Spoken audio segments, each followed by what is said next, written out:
So let's do the chapter how do organism reproduce. तो इस chapter में क्या है कि भाई रिप्रोडक्शन क्या होता है, एडवांटेजेस क्या है रिप्रोडक्शन के, है ना। फिर पढ़ेंगे वेरिएशन कैसे आता है, कैसे वेरिएशन कभी कभार यूजफुल होता है। फिर सारे ये सेक्सुअल रिप्रोडक्शन पढ़ेंगे, फिजन के टाइप्स, है ना, फ्रेगमेंटेशन, बर्डिंग, है ना, स्पोर फॉर्मेशन। फिर पढ़ेंगे रीजनरेशन, फिर पढ़ेंगे वेजिटेटिव प्रोपोगेशन, फिर सेक्सुअल रिप्रोडक्शन पढ़ेंगे वो क्या है ना, उसके फायदे क्या है। फिर फ्लावरिंग प्लांट्स के अंदर सेक्सुअल रिप्रोडक्शन पढ़ेंगे। फिर फ्लावर्स के टाइप्स पढ़ेंगे, है ना, पॉलिनेशन के बारे में पढ़ेंगे, है ना, फर्टिलाइजेशन के बारे में पढ़ेंगे, ह्यूमन रिप्रोडक्शन के बारे में पढ़ेंगे, है ना। फिर male reproductive system, female reproductive system के बारे में पढ़ेंगे, है ना, पूरा सारी टर्मिनोलॉजीज पढ़ेंगे। फिर पढ़ेंगे कि कैसे ग्रोथ होती है ना, प्लेसेंटा वगैरह के बारे में, क्या होगा अगर एग फर्टिलाइज नहीं हुआ। फिर अपन पढ़ेंगे रिप्रोडक्टिव हेल्थ के बारे में, और ये चैप्टर उसी के साथ खत्म होता था। और अभी चालू हो रहा है, तो अभी चालू करते हैं इस चैप्टर को। तो बात करें what is reproduction. Reproduction is a process by which living organism produce new individual of their own type. Advantages क्या है ना, advantages of reproduction. So reproduction ensures continuity of a particular species on earth. It creates variation in DNA which lead to stability of a species. It helps in evolution of a species. Reproduction is not a life process. अगला बात है कि do organism create exact copy of themselves? So the answer is no, not exact, similar copies. Similar because of DNA, D of the ribonucleic acid. So DNA, information of structure or body design or characteristics and functions of organism is present in the DNA. DNA is a thread-like structure which is double-stranded, which has two threads, double-stranded. So the genetic material, it carries the genetic material and contain all the information of all characters. Present in nucleus, nucleus में present होता है. It pass from one generation to another, एक generation से दूसरी generation में pass होता है. The DNA has information for making protein. अब आता है वेरिएशन और importance of variation. Variation are the differences present between the individual of the same species.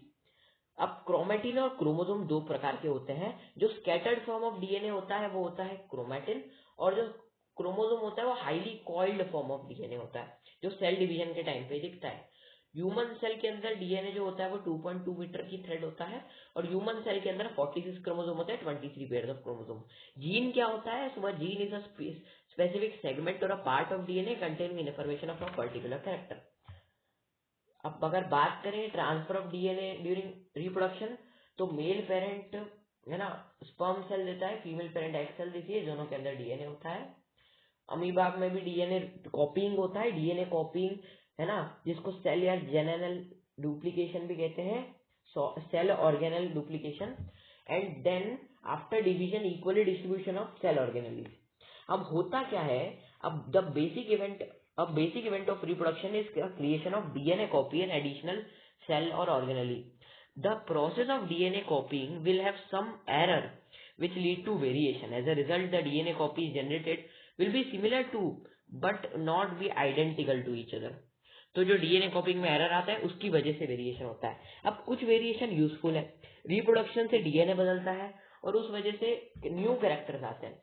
अब कुछ वेरिएशन यूजफुल भी होते हैं, जैसे एक मान लो एक मॉथ का कलर था, वो कैमोफ्लेज करने का था, है ना, पर अब वो ब्लैक कलर का हो गया तो वो कैमोफ्लेज नहीं कर पा रहा, तो वो मर भी सकता है. पर कुछ में अच्छे चेंजेस भी होते हैं, जैसे एक पॉन्ड था जहाँ पे एक गर्म पानी आने लगा एक इंडस्ट्री से, है ना, थर्मल इंडस्ट्री से मान लो कोई सी भी, तो वहां के जो बैक्टीरिया थे वो पहले 15 से 25 डिग्री पे ही सर्वाइव कर पाते थे, पर अब वो 35-40 डिग्री तक कर पा रहे हैं, यानी वो जिंदा रह जाएंगे, बाकी मर जाएंगे. तो वेरिएशन यूजफुल होता है सर्वाइवल के लिए, स्पीशीज के लिए, उनके इवोल्यूशन के लिए भी.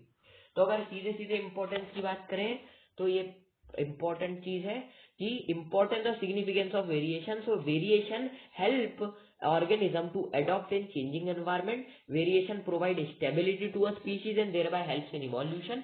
Variation in DNA result in variety of species and the formation of new species. अब आता है हाउ डू ऑर्गेनिज्म रिप्रोड्यूस. तो दो वे होते हैं, ए सेक्सुअल रिप्रोडक्शन और सेक्सुअल रिप्रोडक्शन। ए सेक्सुअल रिप्रोडक्शन की बात करें तो यहाँ पे सिंगल पेरेंट इन्वॉल्व होता है, कोई गैमेट फॉर्मेशन नहीं होता, ऑफ स्प्रिंग जो होती है वो जेनेटिकली सिमिलर होती है। अब सेक्सुअल रिप्रोडक्शन की बात करें तो दो पेरेंट इन्वॉल्व होते हैं, गैमेट फॉर्मेशन होता है, फर्टिलाइजेशन होता है और ऑफ स्प्रिंग जेनेटिकली डिसिमिलर होती है। तो अब सीधे आ जाते हैं अपन ए सेक्सुअल रिप्रोडक्शन पे। तो ए सेक्सुअल रिप्रोडक्शन के कुछ टाइप्स हैं। पहला अपन पढ़ेंगे फिजन, दूसरा फ्रेगमेंटेशन, तीसरा बडिंग, चौथा फोर फॉर्मेशन और पांचवा वेजिटेटिव प्रोपोगेशन। तो पहले से चालू करते हैं जो है फिजन। फिजन में अपन देख भी सकते हैं भाई ये क्या हो रहा है, दो में टूट रहा है। Fission is the division, fusion का अपोजिट होता है फिजन। तो फिजन इज द डिवीजन और splitting of unicellular organism into two और मोर सेल। जैसा कि यहाँ देखो पहले वाले में तो अमीबा पे हो रहा है, दूसरा एक पैरासाइट है कोई सा, है ना, बर्डिंग में भी मतलब ऐसा मतलब फिजन हो रहा है। तो एक अमीबा दो में टूट रहा है, दो डॉटर सेल्स में, है ना, यहाँ पे पूरी प्रोसेस है ना। तो दो टाइप के फिजन होता है, पहला होता है बाइनरी फिजन जो अमीबा में दिखता है, जहाँ पे दो डॉटर सेल प्रोड्यूस होती है, बाई यानी टू, और मल्टीपल फिजन यानी मल्टीपल प्रोड्यूस हो रहा है ना। तो ये बाइनरी फिजन है ना। अब यहाँ पे देखो तो सबसे पहले ये पेरेंट सेल था फर्स्ट कंडीशन में, दूसरे में क्या हुआ, न्यूक्लियस इलोंगेशन यानी कैरियोकाइनेसिस हुआ। या थर्ड स्टेज में क्या हुआ, थर्ड स्टेज में अपन को न्यूक्लियस डिवाइड हुआ टू पार्ट्स में, है ना, और साइटोप्लाज्म डिवाइड होने लगा चौथे स्टेज में। पांचवें स्टेज में साइटोप्लाज्म लगभग डिवाइड हो गया, छठे इसमें पूरा डिवाइड होकर टू डॉटर सेल प्रोड्यूस हो गए, ठीक है। अब ऐसे में एक और आता है लीशमेनिया, जिसका यहाँ पे डायग्राम नहीं है लेकिन लीशमेनिया में भी होता है। लीशमेनिया एक यूनिसेल्युलर है, जो यूनिसेल्युलर प्रोटोजोआ है डिजीज कॉजिंग, जो काला आजार करके डिजीज भी कर देता है। अब एक और मल्टीपल फिजन होता है प्लाज्मोडियम में, है ना। अब आता है बडिंग, वो कुछ इसी प्रकार होता है मल्टीपल फिजन प्लाज्मोडियम, है ना। अब आता है बडिंग। सो बडिंग क्या होता है भाई, बडिंग यीस्ट में होता है ना। Yeast is a unicellular organism, है ना, single cell reproduce by budding. Budding में होता क्या है, in this method of bud like production is formed on the body of an organism. The bud then develops into a new individual, it then separate from one parent and individual हो जाता है। Example है hydra और बड, ये sorry yeast. तो hydra में क्या होता है, टेंटिकल्स होते हैं, एक बड स्टार्ट होती है, डेवलप होना चालू हो जाती है, पूरा डेवलप होने के बाद हट जाती है। अब आता है रीजनरेशन, है ना। Regeneration is the in this method a part of a body of an organism if cut or broken can develop into a new individual, जैसे हाइड्रा और प्लेनेरिया स्टारफिश। तो ये पार्ट 1 था, अगला पार्ट 2 से चालू करेंगे। रीजनरेशन, रीजनरेशन में क्या होता है, in this method a part of a body in this method a part of the body if the organism if cut or broken can develop into new individual, है ना। जैसे हाइड्रा और planaria ऐसा कर पाते हैं। जैसे कि यहाँ देखो ये जो ये है प्लेनेरिया, है ना, ये क्या है, ये है प्लेनेरिया। अब प्लेनेरिया क्या करता है, प्लेनेरिया क्या है, इसको फ्लैट वॉर्म भी कहते हैं। ये एक्वेटिक एनिमल है, क्या प्लेनेरिया एक एक्वेटिक एनिमल है। प्लेनेरिया एक मल्टी सेल्यूलर ऑर्गेनिज्म है और ये रिप्रोड्यूस करता है थ्रू एसेक्सुअल रिप्रोडक्शन भी और सेक्सुअल रिप्रोडक्शन भी। अब जो रीजनरेशन की मेथड होती है इसमें तो गलती से कट हो जाता है या गलती से ब्रोक हो जाता है एक इंडिविजुअल का पार्ट। जैसे मान लो ये था पैर प्लेनेरिया, इसको अपन ने यहाँ से और यहाँ से कट कर दिया, तो इसका ये हो गया, इसके मुंडे वाला पार्ट, इसके फेस का पार्ट, इसका मिड पीस और इसकी टेल। अब ये पूरा एक नए प्लेनेरिया में बन जाएगा। तो इसको कहते हैं एसेक्सुअल रिप्रोडक्शन इन प्लेनेरिया। अब अगला आता है अपना एक और एग्जांपल जो है अपना हाइड्रा। हाइड्रा में भी अगर अपन ने गलती से इसको कट कर दिया, ये ब्रोक हो गया, तो ये भी एक नई इंडिविजुअल में बन जाता है, ठीक है। अब अगला पार्ट आता है, अगला पार्ट है फ्रेगमेंटेशन। तो फ्रेगमेंटेशन अपन को स्पाइरोगायरा में देखने को मिलता है, जैसा कि इधर दिख रहा है। तो एक्चुअली अगर फ्रेगमेंटेशन की बात करें, so in this method The body of simple multicellular organism break up into small pieces on maturation and each fragment develop into a new individual. अब स्पाइरोगायरा एक ऐसा ऑर्गेनिज्म है जो ये करता है. अब एक्चुअली फ्रेगमेंटेशन में होता क्या है, जब ये मैच्योर हो जाता है ना, जैसे ये स्पाइरोगायरा है, तो स्पाइरोगायरा मैच्योर होने के बाद अपने आप को जानबूझ के, अब उधर जानबूझ के नहीं था, उधर गलती से टूट रहा था, अपने आप को जानबूझ के ब्रेक कर लेता है इनटू स्मॉल फ्रेगमेंट्स, और हर एक फ्रेगमेंट ग्रो कर जाता है इनटू न्यू स्पाइरोगायरा. अब जैसे ये इस डायग्राम में दिख रहा है, ये इसका न्यूक्लियस वगैरह है, तो ये स्पाइरोगायरा मैच्योर होने के बाद अपने आप को ब्रेक कर रहा है, और ब्रेक करने के बाद ये ऐसे दो न्यू इंडिविजुअल बना रहा है. ये क्या हो गए, न्यू स्पाइरोगायरा है ना, ये न्यू इंडिविजुअल बना रहा है. तो इस मेथड में स्पाइरोगायरा होता है. स्पाइरोगायरा क्या है, ये ग्रीन एलगी है और ये फोटोसिंथेसिस भी करती है. ये मल्टीसेल ऑर्गेनिज्म है और स्पाइरल शेप क्लोरोप्लास्ट होता है इसका. ठीक है,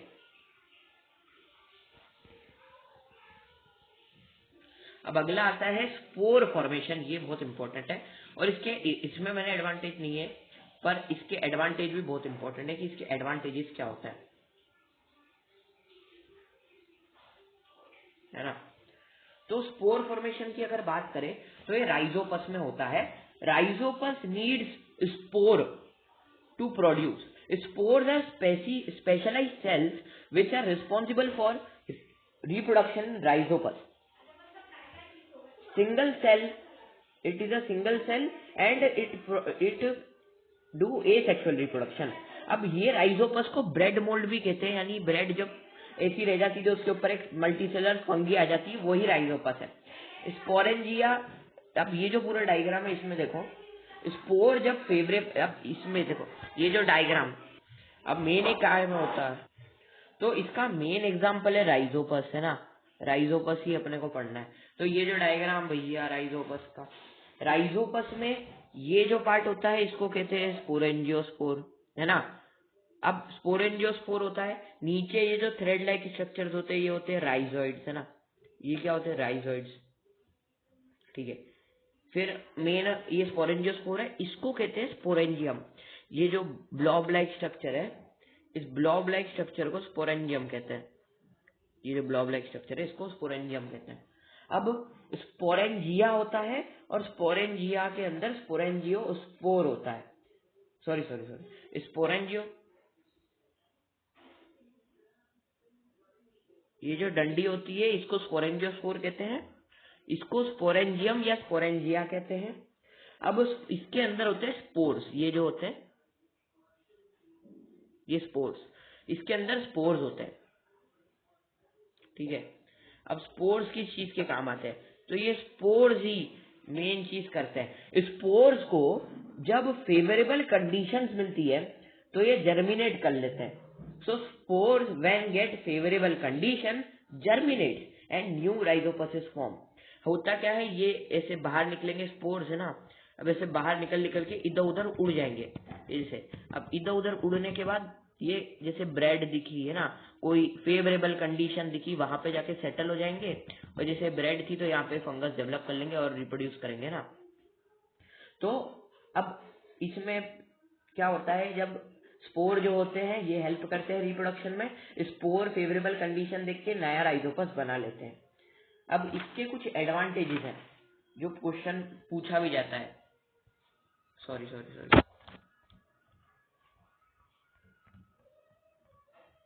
हाँ, तो स्पोर फॉर्मेशन के ऊपर एक क्वेश्चन पूछा जाता है ना. वो क्वेश्चन क्या है, वो क्वेश्चन ये है कि how will organism be benefited if it reproduce through spores. मतलब स्पोर्स की तरह अगर रिप्रोड्यूस करेगा कोई ऑर्गेनिज्म तो उसको क्या बेनिफिट होगा. तो इसका पहला पॉइंट है कि large number of spores are produce in one sporangium, है ना. बहुत सारे स्पोर्स प्रोड्यूस होते हैं in one sporangium such that large number of new individual can be formed in a single time. Spore are rounded and very light in weight so easily be transferred. तीसरा, spores are distributed easily by air to far off places to avoid competition at one place. अब spore, अब जैसे जो sperm cells होते हैं वो तो एक बहुत सारे होते हैं और एक ही जगह जाते हैं, है ना. एक ही जगह जाते हैं, मिलियंस ऑफ स्पर्म्स। पर यहाँ पे क्या होता है, जब स्पोर्स जाते हैं तो सिर्फ एक स्पोर नहीं जा रहा है, मतलब थाउजेंड ऑफ स्पोर्स एक ही जगह नहीं जा रहे हैं, ये इजीली दूर दूर तक डिस्ट्रीब्यूट हो रहे हैं, जिससे कंपटीशन कम हो रहा है एक जगह पे और बहुत सारे रिप्रोड्यूस होते हैं। और एक इंपॉर्टेंट पॉइंट क्या है कि spore are covered with thick walls. Actually जो स्पोर का डायग्राम होता है वो कुछ ऐसा होता है ना, ऐसे ऐसे कुछ, है ना, ये एक स्पोर का। तो इसके अंदर ये जो वॉल होती है, ये इसकी थिक प्रोटेक्टिव वॉल होती है, इसकी थिक प्रोटेक्टिव वॉल होती है, और ये इसको बचाती है, मतलब, है ना, काय से बचाती है, डिहाइड्रेशन, अनफेवरेबल कंडीशन में डिहाइड्रेशन से बचाती है, लॉस ऑफ वाटर से प्रिवेंट करती है। अब आता है अगला, जो है बहुत important, vegetative propagation. Vegetative propagation भी एक एसेक्सुअल मेथड ऑफ रिप्रोडक्शन है, जिसमें vegetative propagation is a type of asexual reproduction in which plant reproduces with help of vegetative parts. Vegetative parts वो होते हैं जो सेक्सुअल रिप्रोडक्शन में काम नहीं आते, जैसे फ्लावर आता है। वेजिटेटिव पार्ट्स कौन से होते हैं, जैसे लीफ, स्टेम, रूट्स, इनसे नए रिप्रोडक्शन करना, प्लांट रिप्रोड्यूस करते हैं, उसको कहते हैं वेजिटेटिव प्रोपोगेशन। अब इसमें नेचुरल वेजिटेटिव प्रोपोगेशन भी होता है और आर्टिफिशियल भी होता है। अभी अपन नेचुरल की बात करते हैं। So plant produce by vegetative propagation produce flowers and fruits earlier than those produced from seeds. It also helps in propagation of plants which do not have seeds like rose and jasmine, banana. ठीक है, अब आता है natural vegetative propagation. तो ये naturally होता है plants में, natural development of a new plant without any human effort. तो इसके एग्जांपल क्या है, स्टेम के थ्रू पोटैटो, ऑनियन, है ना, और लेमन करते हैं, रूट्स के थ्रू स्वीट पोटैटो, गुआवा करते हैं, और लीफ के थ्रू बरायोफिल्म करता है। अब आता है आर्टिफिशियल तरीके से। तो आर्टिफिशियल तरीके से देखें तो जो वेजिटेटिव प्रोपोगेशन होता है आर्टिफिशियल तरीके से कैसे होता है, कटिंग के थ्रू, है ना, बाय कटिंग, लेयरिंग, ग्राफ्टिंग, और कैसे होता है भाई। तो वेजिटेटिव प्रोपोगेशन के एडवांटेजेस भी पूछे जाते हैं। अब इसमें क्या है, कटिंग, लेयरिंग, ग्राफ्टिंग और टिश्यू कल्चर आते हैं आर्टिफिशियली करने को। मेन एक चीज और पूछी जाती है कि इसके एडवांटेजेस क्या है वेजिटेटिव प्रोपोगेशन के। तो वेजिटेटिव प्रोपोगेशन के एडवांटेजेस हैं, एक क्वेश्चन आता है कि why is vegetative propagation practice for growing some type of plant. तो इसका पहला पॉइंट है कि plants raised by vegetative propagation can bear flowers and fruits earlier than those produced from seeds. दूसरा है कि plants can be produce in large numbers in less time. तीसरा है कि vegetative propagation is more rapid, easier and economical method. चौथा है कि such methods also make possible the propagation of plants such as banana, orange, rose and jasmine that have lost the capacity to produce seeds. चौथा है कि desirable characteristics और good quality of fruit can be maintained through vegetative propagation, यानी इसके बहुत सारे advantages हैं। ये सब लिख के आना है, अगर आता है 2 मार्क में आ सकता है ना, 3 मार्क में आ सकता है, एक सब क्वेश्चन के पार्ट में आता है। अब आता है सेक्सुअल रिप्रोडक्शन का पार्ट। तो पहले थोड़ा इंट्रोडक्शन पढ़ते हैं, यहाँ पे सीधे लिखा हुआ है, पर इंट्रोडक्शन की बात करें तो सेक्सुअल रिप्रोडक्शन है क्या। Two parents of different sexes like male and female are involve in sexual reproduction. Gamete formation, है ना, स्पर्मोजेनेसिस, oogenesis, है ना, स्पर्मेटोजेनेसिस, oogenesis होता है। स्पर्म फॉर्मेशन यानी 23 क्रोमोसोम का स्पर्म फॉर्मेशन होता है। oogenesis एग फॉर्मेशन होता है 23 क्रोमोसोम का। अब of spring show genetic variation which increase the chances of survival in changing environment. अब कोई से भी अगर सेक्सुअल रिप्रोडक्शन में देखे तो उसमें कुछ स्टेप्स होती है ना, शायद वो स्टेप्स यहाँ पे लिखी हो, तो यहाँ पे एक तरीके से बिल्कुल वैसे नहीं लिखी हुई, पर मैं बता देता हूँ क्या स्टेप्स होती है एक्चुअली में।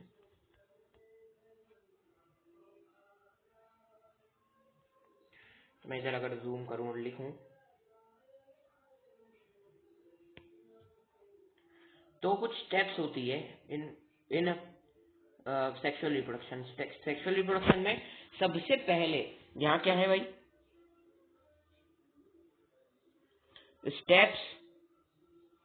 Steps of sexual reproduction.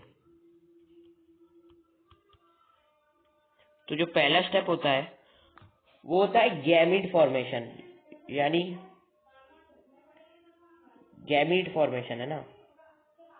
Gamete formation में क्या होता है, स्पर्मेटोजेनेसिस, oogenesis है ना, जिसमें गैमीट फॉर्म होते हैं। दूसरा होता है गैमीट ट्रांसफर, है ना, गैमीट ट्रांसफर। ट्रांसफर में क्या होता है, गैमीट ट्रांसफर करते हैं एक से दूसरे में। तीसरा होता है फर्टिलाइजेशन।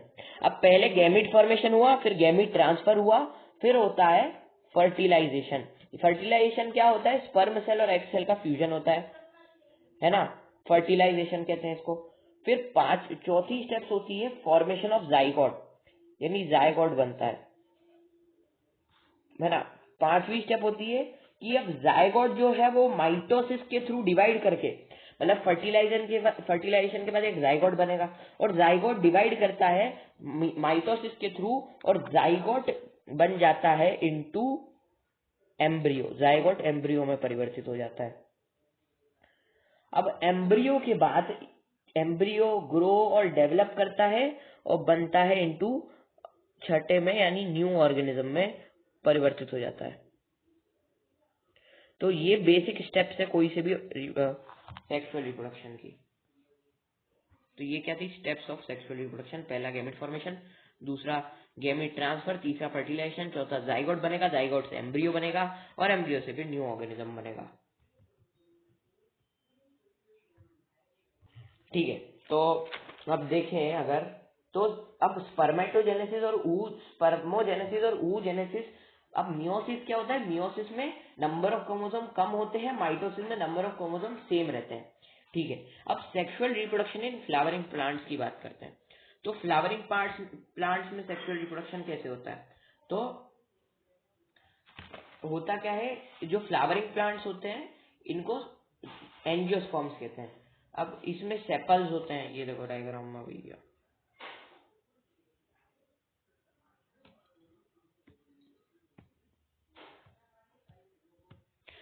अब इसमें जो सेपल और पेटल होते हैं, सेपल और पेटल, इनका कुछ मेन ऐसा काम नहीं, पर जो सेपल होता है वो थोड़ा प्रोटेक्शन देता है, और पेटल जो होता है वो पॉलिनेटर्स को अट्रैक्ट करता है। अब पॉलिनेटर जो मेल रिप्रोडक्टिव पार्ट होता है वो होता है एंथर, सॉरी, हाँ मतलब स्टेमन जो होता है, ये जो स्टेमन है ये होता है मेल रिप्रोडक्टिव पार्ट, और स्टेमन के अंदर दो पार्ट होते हैं, पहला होता है एंथर, दूसरा होता है फिलामेंट।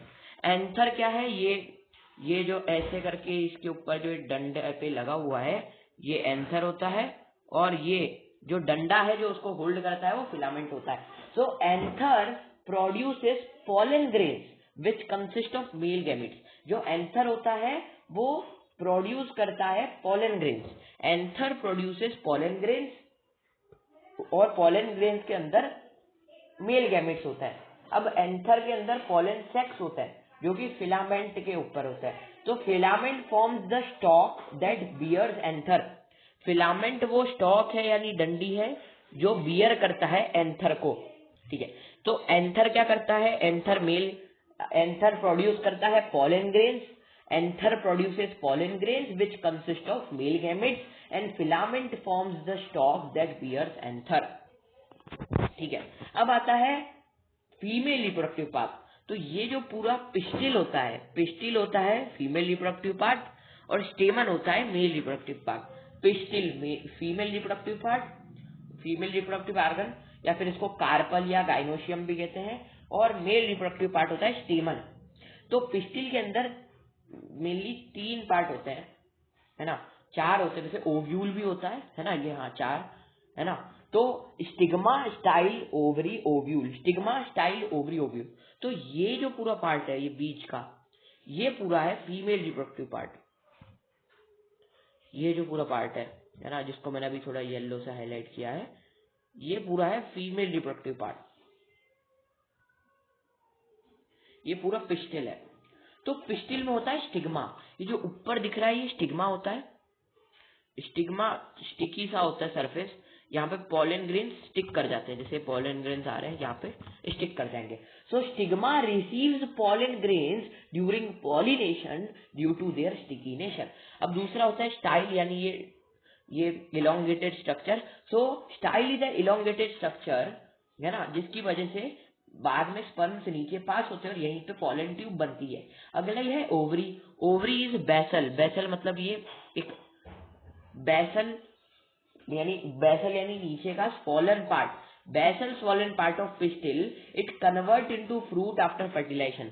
ओवरी फर्टिलाइजेशन के बाद फ्रूट में परिवर्तित हो जाती है, और इसके अंदर ये जो दिख रहा है ये है ओव्यूल। ओव्यूल का काम क्या है? ओव्यूल ओवरी के अंदर होता है और ओव्यूल सीड में परिवर्तित होता है ना। ठीक है, ये बात है चीज की। अगर अपन बात करें तो यहाँ पे पूरा लिखा हुआ है, ठीक है। अब यहाँ पॉलिनेशन आते हैं, तो पॉलिनेशन क्या होता है भाई? So pollination is the transfer of pollen grains, है ना, यहाँ पे अच्छा डायग्राम भी है। So pollination is the transfer of pollen grains from anther to stigma is known as pollination through pollinators. ये काय के होता है? पॉलिनेटर्स के थ्रू होता है। अब या तो वो बटरफ्लाई वगैरह होगी, है ना, जैसे यहाँ पे ये बटरफ्लाई लगी हुई है भाई, है ना, तो या तो ये या तो ये बटरफ्लाई से हो सकता है ना, या तो ये बी से, इंसेक्ट से, बर्ड से, एयर से, वाटर से, काय से भी हो सकता है। अब दो तरीके के पॉलिनेशन होते हैं, एक होता है सेल्फ पॉलिनेशन और एक होता है क्रॉस पॉलिनेशन। क्या? एक होता है सेल्फ पॉलिनेशन, एक होता है क्रॉस पॉलिनेशन। अब इसमें पता कैसे चलेगा? सेल्फ पॉलिनेशन वो, अब दो टाइप के पॉलिनेशन होते हैं, पॉलिनेशन के दो टाइप, पहला है सेल्फ पॉलिनेशन, दूसरा है क्रॉस पॉलिनेशन। तो self pollination is the transfer of pollen grains from the anther to the stigma of either the same flower or another flower on the same plant। मतलब मान लो कि इसी के एंथर से इसी के स्टिग्मा में चला गया, है ना, तो ये हो जाएगा सेल्फ पॉलिनेशन। पर अगर इसके एंथर से, है ना, अब ये दोनों फ्लावर सेम है, मतलब अगर सॉरी उल्टा बता दिया थोड़ा। अगर ये इसके एंथर से इसके स्टिग्मा में चला गया तो ये हो जाएगा सेल्फ पॉलिनेशन। अब अगर, पर ये भी सेम फ्लावर में हुआ, पर क्रॉस पॉलिनेशन क्या होता है? ये क्या होता है? With in the same flower या प्लांट के अंदर होता है। और ये काय में होता है? Cross pollination. क्रॉस पॉलिनेशन होता है, cross pollination is the transfer of pollen grains from the anther of one flower to the stigma of another flower borne on different plant of the same species. मतलब देखो, है तो same species का, ये भी blue है ना, same, पर ये दूसरे प्लांट पे लगा हुआ है और ये अलग प्लांट पे लगा हुआ है। अब ये फ्लावर के एंथर से ये जो बटरफ्लाई है इसके अंदर आ जाएंगे एंथर, और ये इसके स्टिग्मा पे चल जाएंगे, तो ये हो जाएगा cross pollination. So transfer of pollen grains from the anther of one flower to the stigma of another flower borne on different plant of the same species is cross pollination. ठीक है। अब इसके अंदर फर्टिलाइजेशन कैसे होता है, fertilisation की process कैसी होती है ना, उसको देख लेते एक बार। तो सबसे पहले इसमें क्या होता है, जब पॉलन ग्रेन्स आ जाते हैं तो स्टिग्मा पे स्टिक हो जाते हैं। अब स्टिग्मा पे स्टिक होने के बाद ये स्टाइल से एक पॉलन ट्यूब बना के जाते हैं ओवरी तक। ठीक है, ये मेन काम था इसका। 2 सेकेंड। फर्टिलाइजेशन, तो इसमें क्या होता है, गैमीट फॉर्मेशन होता है सबसे पहले, फिर क्या हुआ, पॉलिनेशन हुआ, पॉलिनेशन करके pollen germination and pollen tube formation होता है। क्या होता है? पॉलन जर्मिनेशन और पॉलन ट्यूब फॉर्मेशन होता है। फिर क्या होता है, ये पॉलन ट्यूब से पॉलन ग्रेन अंदर जाता है ओवरी, ओव्यूल के अंदर, और उसके बाद ओवरी के अंदर मेल गैमीट जाके बोलता है भाई अब फर्टिलाइजेशन कर लेते हैं, तो फ्यूजन हो जाता है गैमीट्स का inside ovule, and ovule will develop hard coating around it and get converted into seed. तो फर्टिलाइजेशन, पोस्ट फर्टिलाइजेशन चेंजेस क्या होते हैं, इधर का पढ़ लेते हैं। After pollen grain is transferred to stigma, it produces a pollen tube which pass through the style and enters into the ovary and ovule. The ovule and the male germ cell यानी male gamete fuses with the female germ cell, female gamete, to form zygote. This process is called fertilization। यही बोला मैंने।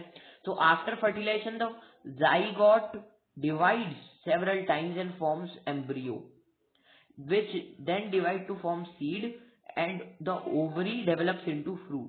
अब क्या होता है, जो zygote होता है वो, अब फर्टिलाइजेशन में क्या होता है, ओवरी फ्रूट में परिवर्तित हो जाती है, ओवरी फ्रूट में परिवर्तित हो जाती है, जाइगोट एम्ब्रियो में, ओव्यूल सीड में और ओवरी फ्रूट में।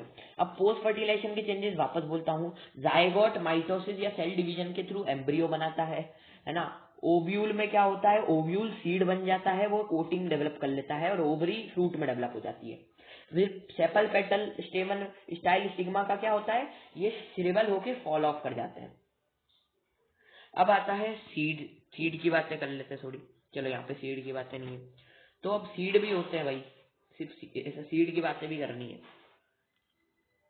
तो यहाँ अगर मैं सीड की बातें करूँ थोड़ी, ठीक है, तो भी सीड की बातें करना जरूरी है। तो सीड क्या होता है, सीड के कुछ पार्ट होते हैं। अभी मैं ऐसा थोड़ा एक रॉ सा डायग्राम बना लेता हूँ इसका। ऐसा कुछ एक सीड होता है ना। तो ये सीड के ऊपर, ये ऊपर वाला जो पार्ट होता है, इसमें एक नीचे भी पार्ट होता है ना, ऐसे दो। ऊपर जो होता है वो होता है फ्यूचर शूट, जिसको कहते हैं प्लूम्यूल, प्लूम्यूल कहते हैं फ्यूचर शूट। और नीचे जो होता है वो होता है रेडिकल, प्लूम्यूल और रेडिकल। ये क्या होता है, फ्यूचर, प्लूम्यूल होता है फ्यूचर शूट यानी ऊपर की तरफ जो ग्रो करेगा, और रेडिकल होता है फ्यूचर रूट। अब ये जो होते हैं दो पार्ट, ये दो पार्ट ये होते हैं कॉटिलिडन। कॉटिलिडन, कॉटिलिडन क्या करता है भाई, कॉटिलिडन फूड स्टोरेज करता है। कॉटिलिडन का काम है फूड स्टोरेज करना। अब और ये नरिशमेंट भी देता है एम्ब्रियो को, एम्ब्रियो के, अब ये जो पूरा होता है इसको एम्ब्रियो कहते हैं, ठीक है। ये पूरा देखा है तो एम्ब्रियो है, और एम्ब्रियो के अंदर ये दोनों मिला के एम्ब्रियो है, और एम्ब्रियो के अंदर प्लूम्यूल रेडिकल होता है। अब इसके ऊपर एक और लेयर होती है जो सीड कोट कहलाती है ना। इसके ऊपर एक सीड कोट भी होता है, यहाँ जो है ये सीड कोट है, ठीक है। सीड कोट क्या करता है, प्रोटेक्ट करता है अंदर की लेयर को, ठीक है। अब अगर आगे बात करें तो दो तरीके के सीड्स होते हैं, एक मोनोकॉटिलिडन होते हैं और डायकॉटिलिडन होते हैं। मोनोकॉट सीड्स क्या होते हैं, जिसमें सिंगल कॉटिलिडन होता है, जैसे मेज, राइस, व्हीट, है ना, शुगर के। और डायकॉटिलिडन सीड क्या होते हैं, जिसमें दो होते हैं, जैसे रोज, मैंगो, एप्पल, ग्राम, है ना, चने जो होते हैं उसमें दिखते हैं। अब आती है ह्यूमन रिप्रोडक्शन पे। तो सबसे पहले इसमें सीधे चालू नहीं करेंगे, पहले अपन देखेंगे कि यार प्यूबर्टी में क्या क्या चेंजेस होते हैं। तो जब प्यूबर्टी होती है तो प्यूबर्टी चेंजेस इन बॉडी, है ना, बहुत सारे चेंजेस होते हैं, फिजिकल चेंजेस होते हैं, इमोशनल चेंजेस होते हैं, ठीक है, फिजिकल चेंजेस, इमोशनल चेंजेस, है ना, वगैरह वगैरह। जस्ट बहुत सारे चेंजेस होते हैं। स्टेप्स ऑफ सेक्सुअल रिप्रोडक्शन क्या होता है, सबसे पहले होता है गैमेट फॉर्मेशन, है ना, गैमेट फॉर्मेशन होता है, फिर गैमेट ट्रांसफर होता है, फर्टिलाइजेशन होता है, जाइगोट बनता है, जाइगोट एम्ब्रियो बनता है, और एक न्यू ऑर्गेनिज्म बनता है। अब इसको फटाफट करते क्योंकि मैंने एक्चुअली रिकॉर्ड कर लिया, मतलब मेरे को लग रहा था रिकॉर्डिंग हो रही पर वो बंद हो गई थी, ठीक है। तो अब फटाफट रिकॉर्ड करता है। तो सेक्सुअल रिप्रोडक्शन फ्लावरिंग प्लांट्स में क्या होता है, the stamen and pistil are the reproductive parts of flower. Stamen is the male reproductive part, it produce pollen grains from the anther which contain the male germ cell called male gamete, and pistil is the female reproductive part, it produce ovary in the ovule which contain germ cell। तो ये सब होता है इसमें। Pistil जो होता है वो फीमेल रिप्रोडक्टिव पार्ट होता है, जिसमें स्टिग्मा स्टाइल ओवरी होता है। स्टेमन मेल रिप्रोडक्टिव पार्ट होता है, जिसमें एंथर फिलामेंट होता है ना। अब आता है पॉलिनेशन। तो पॉलिनेशन क्या होता है, जब pollination is the transfer of pollen grain from the anther to the stigma. Pollination क्या है, पॉलन ग्रेन्स का ट्रांसफर है एंथर से स्टिग्मा में। एंथर का काम क्या है, पॉलन ग्रेन्स बनाना, है ना। अब ये काय से होता है, विंड से होता है, वाटर से होता है, या इंसेक्ट से होता है। अब दो तरीके के पॉलिनेशन होता है, एक होता है सेल्फ पॉलिनेशन होता है, एक होता है क्रॉस पॉलिनेशन।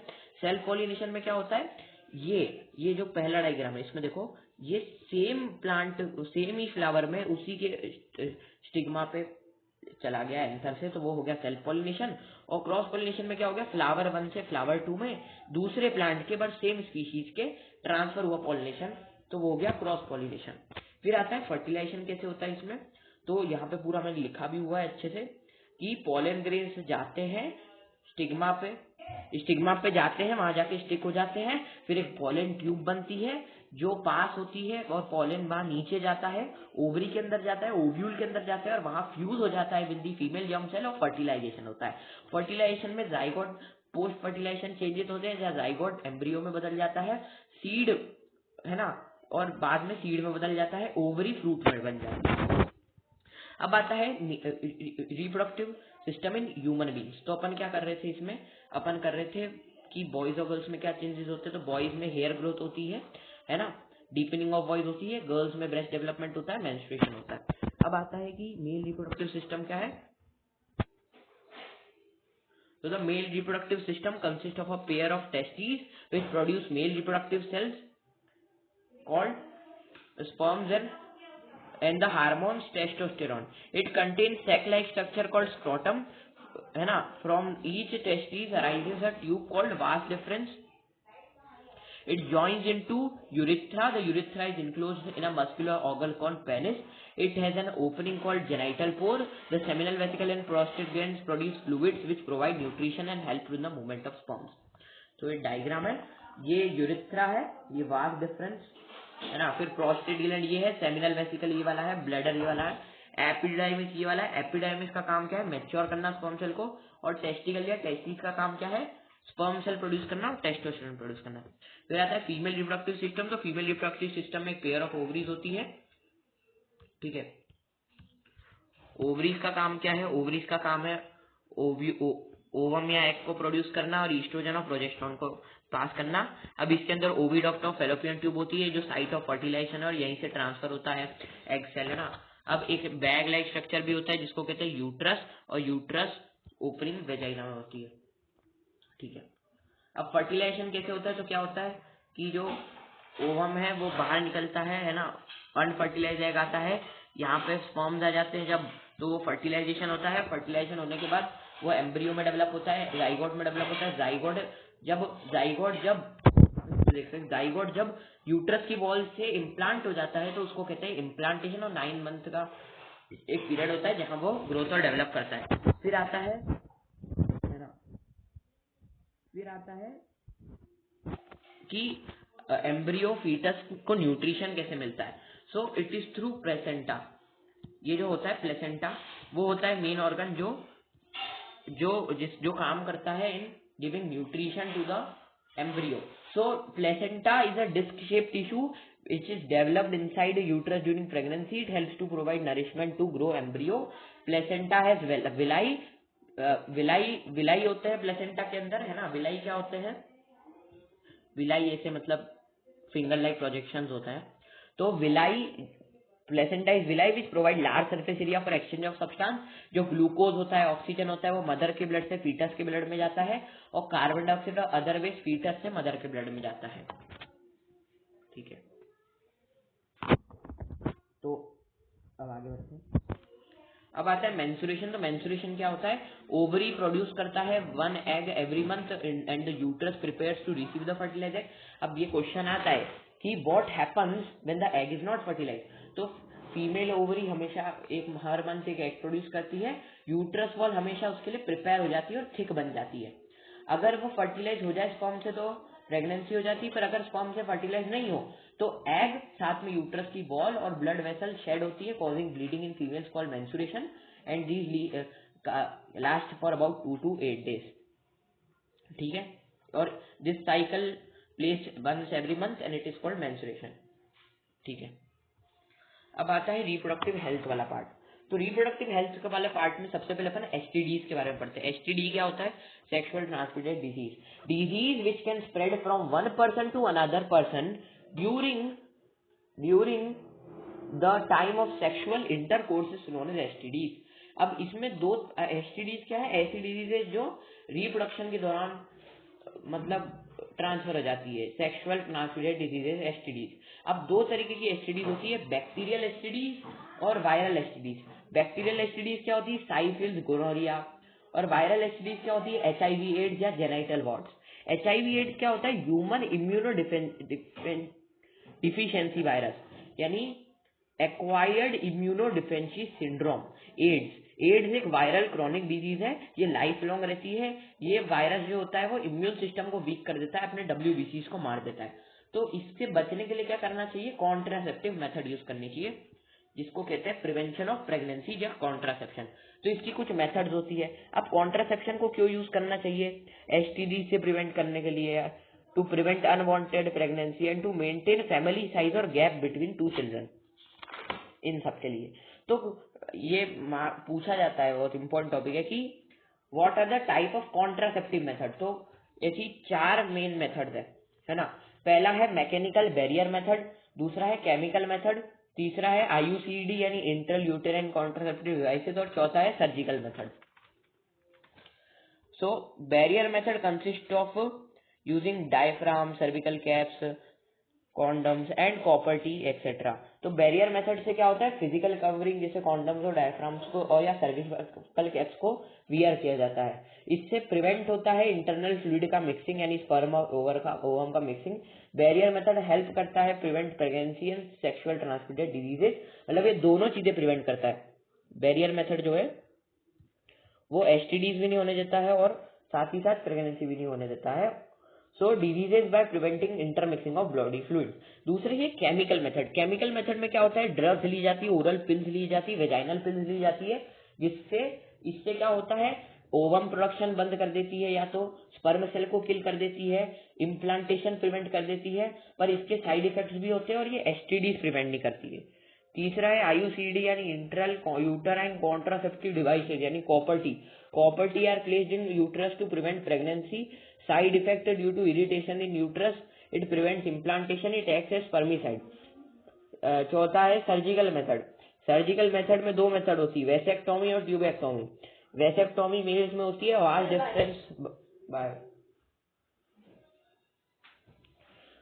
डिफरेंस को कट एंड टाई कर देते हैं। हाँ sorry. So vas deferens is cut and tied, यानी वास डिफरेंस को कट कर देते हैं और उसके बाद टाई कर देते हैं, जिससे स्पर्म का ट्रांसफर प्रिवेंट हो जाता है। अगला है ट्यूबेक्टोमी, फेलोपियन ट्यूब को कट एंड टाई कर देते हैं। अब आखिरी टॉपिक क्या आता है, अब यहाँ मैंने कुछ एक्स्ट्रा डायग्राम लगा रखे हैं, इनको देख लेना एक बार, है ना। ये एक्स्ट्रा डायग्राम देख सकते हो। अब मैं एक और टॉपिक है उसको एक बार बोल के बता देता हूँ कि पॉपुलेशन को साइज डिपेंड करती है बर्थ रेट पे और डेथ रेट पे, और सेक्स रेशियो हमेशा मेंटेन होना चाहिए। पर इंडिया में आपको पता है कि फीमेल फीटिसाइड के पहले बहुत केसेस थे, अब इसको इलीगल कर दिया गया है। Female foeticide is the process of finding out the sex of the foetus and undergoing abortion. अब इसमें मेडिकल टर्मिनेशन ऑफ प्रेगनेंसी कर रखा है MTP एक्ट, क्या मेडिकल टर्मिनेशन ऑफ प्रेगनेंसी, कि अप टू 20 वीक्स तक अबॉर्शन नहीं करा सकते 20 वीक्स के बाद। तो यही था पूरा chapter, how do organism reproduce. चालू हुआ था थ्रू एसेक्सुअल रिप्रोडक्शन, जिसमें अपन ने पढ़े थे बहुत सारे टाइप ऑफ एसेक्सुअल रिप्रोडक्शन। ये PPT आपको अगर चाहिए होगी, ये मैंने गूगल से ली है। एक्चुअली में मेन जो मैंने बोला है उस पर फोकस करना। तो रिप्रोडक्शन पढ़ा अपन ने, क्या होता है DNA, क्या होता है वेरिएशन, क्या होता है। फिर टाइप ऑफ रिप्रोडक्शन में एसेक्सुअल पढ़ा, एसेक्सुअल में सबसे पहले फिजन पढ़ा, बाइनरी फिजन, मल्टीपल फिजन। फिर बडिंग के बारे में पढ़ा, बडिंग काय में होती है, रीजनरेशन पढ़ा अच्छे से। उसके बाद फ्रेगमेंटेशन किया अपन ने, स्पोर फॉर्मेशन किया, वेजिटेटिव प्रोपोगेशन किया, सेक्सुअल रिप्रोडक्शन किया फ्लावरिंग प्लांट्स में, पॉलिनेशन क्या है, फर्टिलाइजेशन कैसे होता है, फिर रिप्रोडक्शन इन ह्यूमन बींग्स पढ़ा।